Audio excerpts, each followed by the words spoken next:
അപ്പം അതുപോലെ നല്ല കടുപ്പത്തിലൊരു ചൂട് ചായയും കുടിച്ചിട്ടാവാം ബാക്കി പണികൾ. അപ്പം ഞാൻ എന്താ ചായ ഇട്ടിറക്കി അടിച്ച് എനിക്കുള്ളത് ഇതാ ഒരു കപ്പിൽ ഒഴിച്ചെടുത്തിട്ട് ഞാൻ പതുക്കെ വെളിയിലോട്ട് വന്നു. അപ്പം ഫ്രണ്ടിൽ ഡോറ് തുറന്ന് ബാൽക്കണിയിൽ ഇറങ്ങിയപ്പം തന്നെ നല്ല വെയിലുണ്ടായിരുന്നേ. രാവിലെ ആയിരുന്നിട്ടും വെയിലിന് നല്ല ചൂടും ഉണ്ടായിരുന്നു. അപ്പോൾ കുറച്ച് ആരോഗ്യം ആയിക്കോട്ടെ എന്ന് കരുതിയിട്ട് ഞാൻ അവിടെ നിന്ന് ആ വെയിലെല്ലാം കൊണ്ട്.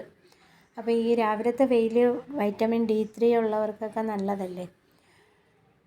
പിന്നെ അതാ കഴുകാനുള്ള തുണിയും പറക്കി മോളിൽ പോകാമെന്ന് കരുതി ഇറങ്ങിയപ്പോൾ അവിടെ മൊത്തവും ചെരുപ്പ്. ആ ചെരുപ്പ് അത്രയും ഞാൻ നീക്കി മാറ്റിയിട്ടിട്ടുണ്ട്. ഇനി ആവശ്യക്കാർ വന്ന് പറക്കി എടുക്കട്ടെ.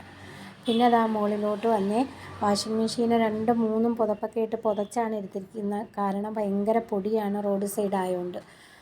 പിന്നെ ഉണങ്ങിക്കിടന്ന തുണിയും പറക്കി ഞാൻ താഴെ വന്ന്. ഇനി അടുത്ത ഒരു ജോലിയെന്ന് പറയുന്നത് മല്ലി ഒന്ന് കഴുകി ഉണക്കി എടുക്കണം. എൻ്റെ മല്ലിപ്പൊടി മൊത്തത്തിൽ തീർന്നിരിക്കുകയാണ്.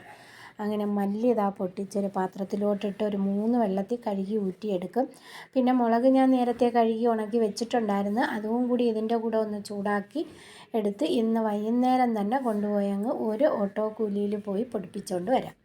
അങ്ങനെ അതെല്ലാം വെയിലത്തിട്ടിട്ട് പിന്നെ പോയി ഇതാ മീൻ വാങ്ങിക്കൊണ്ട് വന്നു. നല്ല ചാളയും പിന്നെ അപ്പുറത്തെ ചായക്കടയിൽ നിന്ന് 2 ഉഴുന്നുവടയും കൂടി വാങ്ങിച്ചുകൊണ്ട് വന്നിട്ടുണ്ടായിരുന്നു.